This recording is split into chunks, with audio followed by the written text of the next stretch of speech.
There was something about her. Happy, free-spirited, and very Boulder. You know the kind. Yoga at dawn with a kombucha in hand. Probably has never seen a mink coat before and wouldn't be caught dead in one. Even though Boulder was beautiful, it was nothing like the world we left. We liked to wear suits and ties, carry briefcases, and drink coffee. Boulder liked to walk around barefoot and heal with crystals. After that there was John Ramsey. Nobody could read his face. It was a look that made you stop and wonder what was going through his mind. He was the first person to find JonBenet. He picked her up and held her, and the crime scene was over. There is no longer any chance of keeping proof. Still, it's strange that the cops didn't really question him about it. Not like what they did to Patsy. Not like what they did to Burke. That was strange. In other words, he was the one in charge of the house. But some people looked at him as if he were a sad, unimportant dad in the background. Was that all he was? A father who is sad and stuck in a nightmare? Or did he really know a lot more than he told you? How about you? Who is John Ramsey? Let's go back now. He was born in Lincoln, Nebraska. JonBenet Ramsey. It wasn't just that he was rich and mysterious. He was also smart. He went to Michigan State and earned a degree in electrical engineering in 1966. In 1971, he went back and got an MBA. Not bad, right? He first served in the Navy, then switched to the Civil Engineer Corps, and spent 3 years in the Philippines. After that, he stayed in the military for 8 more years in Atlanta as a reserve officer. On top of that, he has a license and is a real pilot. He had his own 2 planes. Either you're really into flying or you hate waiting in TSA lines when you have 2 planes.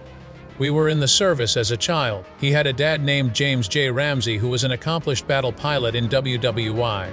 Mary Jane was his mom. As a child, he lived in Nebraska.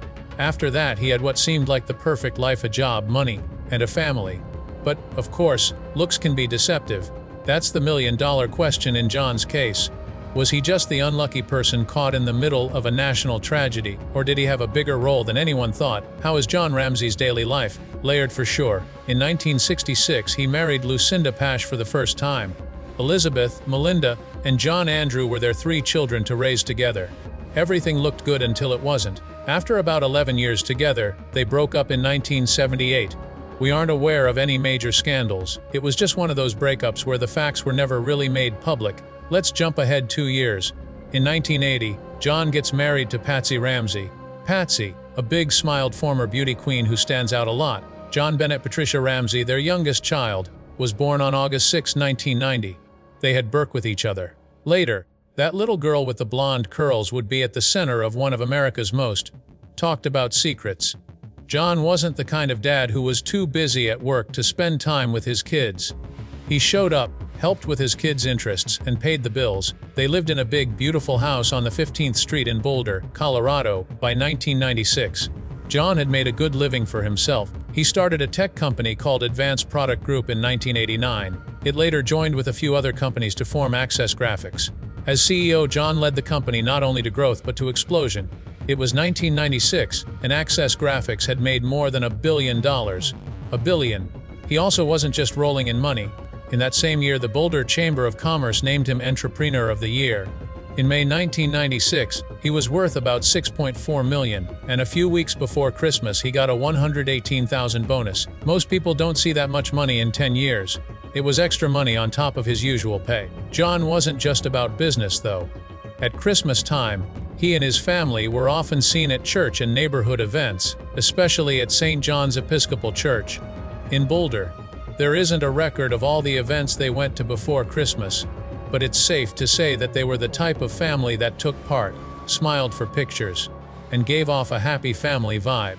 There was more going on than meets the eye. We all know that money, titles, and picture-perfect homes don't always tell the whole story. John was a dad as well as the head of $1 million business. This was especially true for JonBenet's beauty pageants. Here, Patsy took care of most of the glitter, hairspray, and tight schedules. In her day, she was the show queen. But John, he was definitely a part of it. He was always there for her, whether it was to cheer her on from the sidelines, sit through rehearsals, or smile happily in the front row. It's possible that John was also at a Boulder shopping mall right before Christmas, where JonBenet made an appearance. He didn't just show up to these events for show. It was one way he showed his support for his kids. Even though he was CEO, he was still a dad with a camcorder and a front row spot. John had strong ties with Boulder's upper class outside of the pageants. They went out with families like the Whites and the Steins, and were a part of the town's social scene. They went to a Christmas party at the house of their close friends Fleet and Priscilla White on December 23, 1996, just 2 days before everything would change. The list of guests, a lot braver and better linked. In terms of socializing, that night was a big one for the Ramseys. Their own holiday party was held at their home on 15th Street before they went to the Whites. Between 5 and 8 p.m., 30 to 40 friends, relatives, and kids in Christmas sweaters crowded their house. Bill McReynolds, who dressed up as Santa, even stopped by to add to the holiday spirit. The kids made gingerbread houses while the adults talked to each other. Everything looked great. One event that stood out was when Patsy gave JonBenet a gold bracelet with her name and the date December 25, 1996, carved on it. A cute little Christmas memory that now seems to have a very sad meaning. As if they already had a lot to do, John was also planning their trip. There was a vacation house that the Ramseys owned in Charlevoix, Michigan. They planned to fly there after Christmas to spend time with John's older children, Melinda and John Andrew, from his first marriage. John had planned to fly the family himself since he was a qualified pilot. Ramsey at his best, balancing family time with a little extravagance. The days before Christmas were pretty busy all around. It was a blur of work, family, parties, and trip plans. It looked like everyone and everything was happy and full. But we all know that life isn't always that way. At the Ramsey house on Christmas Day 1996, everything seemed fine. There was their 6-year-old daughter, JonBenet, dressed up in a cute black and white outfit. She was probably showing off a new bracelet she got as a gift. Friends like R.A. came over to hang out with the family. Brown, the parents of Priscilla White, and a family friend called Cliff Gaston. As host, John Ramsey's son was there and possibly talked to people. But nothing really stands out about what he did that day. Then something strange took place. Around 6:48 p.m. that night, they called 911 from their home. Before anyone could talk, it was cut off. No one answered the phone when the cops called back. So, they sent a police officer to look into it. Sue Stein, a family friend, told the police officer that it was probably just a mistake. Someone might have been trying to buy medicine for an elderly family member or something. The police officer left because it didn't seem important at the time. No report was made. The rest of Christmas was like any other. JonBenet got a bike, and the family ate dinner and opened gifts, as you would expect on a holiday. Later that night, John said that after all the fun, he carried JonBenet to bed. There's even a thought that she may have eaten pineapple that night, but neither that nor the fact that John gave it to her are really proven. Then December 26 morning came, and this is when everything changed. Patrick woke up around 5:30 a.m. to make coffee. Their plan was to fly to Charlevoix, Michigan. John had his own plane and was going to fly the family himself later that day. But soon after she got up, Patsy went to check on JonBenet and saw that her bed wasn't there. She naturally became scared. After a short time, she discovered a handwritten note demanding money on a back stairs. John had just gotten that exact amount of money as a Christmas bonus. The letter was long, 3 pages, and asked for an oddly specific amount of money. The note said that JonBenet had been taken away. Patsy ran right to tell John, and the two of them searched the house quickly. JonBenet is nowhere to be found. They even looked in on their sleeping son Burke. She then called 911 at 5:52 am. Since then, the call has been looked at closely. Patsy started by sharing their address, instead of right away saying what was wrong. That could just be her trying to get things done quickly, but some people think it sounded strange, like she might have been reading from a script. When she did explain, she said, "We have a kidnapping instead of my daughter being taken." People thought she was separating herself from what was going on because of little things like that. She kept thinking about the ransom note the whole time, before she even said that her daughter was missing. It also didn't seem right. The note seemed more important than the kid. It seemed like she wasn't connected to me when she kept saying, "or daughter," or "weh," instead of "my daughter." A lot of people also noticed that she kept saying "please," which some thought was forced and made her sound like she was trying too hard to be angry. To make things even worse, she never asked the dispatcher what to do or how to get her back. She didn't even talk about the note's warning. not to call the cops, which is something that any parent would have been very scared about. For a short time after she hung up, the line stayed open. Voices are being heard in the background. One sounds like John telling you, "We're not talking to you." And someone else, possibly Patsy, asking over and over, "What did you do?" Some people think they were talking to Burke, which is strange since they said he was asleep the whole time. So was it a real call or something else? It's still a big question. Anyway, John seemed willing to help the cops at first when they got there. He showed them the ransom note, talked to them about some things, and even called friends like Fleet and Priscilla White to help them. What went wrong was that those friends got into the house before it was locked up as a crime scene. Some of them even cleaned the kitchen or moved things around, which made the police very suspicious. Why let people in when the note said not to get in touch with anyone? It could have been a response to stress.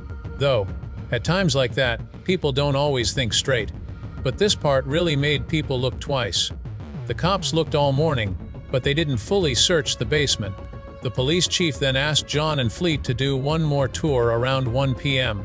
There was a room in the back of the basement where they kept Christmas stuff. John found JonBenet's body there. She was on the floor under a white blanket with a throat strap around her and duct tape on her mouth. John picked her up right then and took her upstairs while she screamed and cried. She was lying down next to the Christmas tree. That movement, moving the body, turned out to be a big problem. Fingerprints, DNA, and other possible proof were messed up. After that, the way he talked to the officer made her think something wasn't right. In the end, she said that the way they looked at each other gave her chills. Things have been strange about the case since then. A sense of doubt. People have thought about what happened for years because of how the call was handled, how the scene was treated, and how people acted. There has been no real peace. We still don't know what happened to JonBenet Ramsey. It was so long that even the FBI said so. A lot of ransom notes are short and to the point. This one seemed more like a play, as if the person who wrote it knew the family very well. Behavioral researchers even picked up on a maternal tone. Naturally, Patsy was the one who was suspected. The handwriting test did not prove that she wrote it, but it also did not disprove the idea that she did not. The suspects, John and Burke, their son, were found not guilty, but the note was found in the house and the thief never called or contacted anyone again. This made the whole thing seem fake, like someone wrote it to hide something much worse. But some people said, what if someone broke in, waited for the right moment, and took their sweet time writing that note?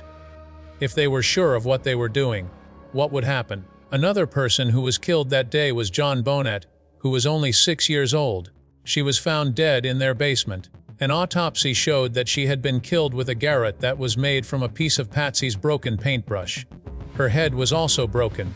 There were also signs of sexual injuries, but no sperm was found. Her body was carefully put in place and had a white blanket over part of it. It wasn't just thrown somewhere, it was planned. Some say that shows guilt, while others say it shows comfort. But what about the missing cover? A parent wouldn't normally act that way, say experts. A killer is more likely to do it when they feel both ashamed and detached. The pineapple comes next. It was clear to JonBenet that she had eaten pineapple between 10 p.m. and now. And 2 a.m. John and Patsy both said she hadn't eaten that night though. Burke's prints were found on a bowl of pineapple that was in the kitchen. One more strange thing was that no one knew for sure when those prints were left. Did she eat with her brother that night while she was awake? Then what happened? People talked about John's reaction when he found her and brought her upstairs that day. Some detectives thought he might have messed up the scene on purpose. But again, picture it. A father comes home to find his dead daughter in the basement by herself. Is it really his fault that he lost it? There are a lot of clues that point to someone inside the house, but there are also a lot of clues that point to someone from outside the house breaking in. Let's talk about DNA. DNA from a male that hasn't been named was found on JonBenet's underwear, leggings, and even under her nails. It wasn't John, Burke, or Patsy. It also didn't match anyone in the FBI's list of criminals. That was really important. The district attorney even cleared the family in public in 2008 because of it. Some experts were still not sure about that move. They wondered if the DNA could have come from the clothing company. Others, though, said that idea didn't make sense. There were many things in the samples, and they may have come from more than one person. In 2024, John pushed for more advanced genealogical testing because he hoped that science could finally solve this puzzle. Still, each answer made them ask more questions. What still scares people? When John Ramsey went to the basement and found the body of his daughter, even though it's been almost 30 years, that moment all I went where house still feels strange. Because of this, John didn't just look around the house for no reason. He went straight down to the basement. Not just the basement, but also a small room in the back that no one sees. It was quiet, dark, and not very often used. That's also where JonBenet was. There were some people who thought that was too easy. Some experts, especially those who spoke in the CBS program, thought he might already know where to find her. They even thought about whether the search was all for show. But let's take a moment to think about that. Because John didn't come upstairs holding her body while crying and freaking out. What you see is a real man. It looked like the father was really sad because his daughter had died. It didn't matter what you think about it. Still, it's hard not to wonder if what they did was just gut or if there was more to it than that. This case has a lot of moving parts, but the ransom note is where things start to get really strange. To begin, it was written inside the house and was 3 pages long. Who has time to write a book while they are being kidnapped? It all felt strange. The cops thought it was a kidnapping when they first got there. After all, that's what the note said. This made them treat it like a real one, so the house wasn't locked up. It was used by people. Friends were asked to come over. The proof was moved, touched, and maybe even lost. Later, when John found JonBenet in the basement and took her upstairs, he moved the body without meaning to, which could have destroyed important evidence. But again, was that planned? Or was that just a dad who found his daughter and didn't know what else to do? There were also some other strange things. There was a flashlight on the counter, which could have been the tool used to hit her. It didn't have any blood, fingerprints, or DNA though.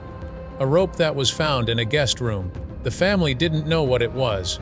There was a boot print in the basement that didn't belong to anyone who lived there. There wasn't even a pubic hair on the blanket, and no one in the family could beat it. The DNA comes next. This is the only thing that keeps hope living. Janet has male DNA under her nails, in her underwear, and on her pants. It also didn't match John Burke or anyone else in the FBI database.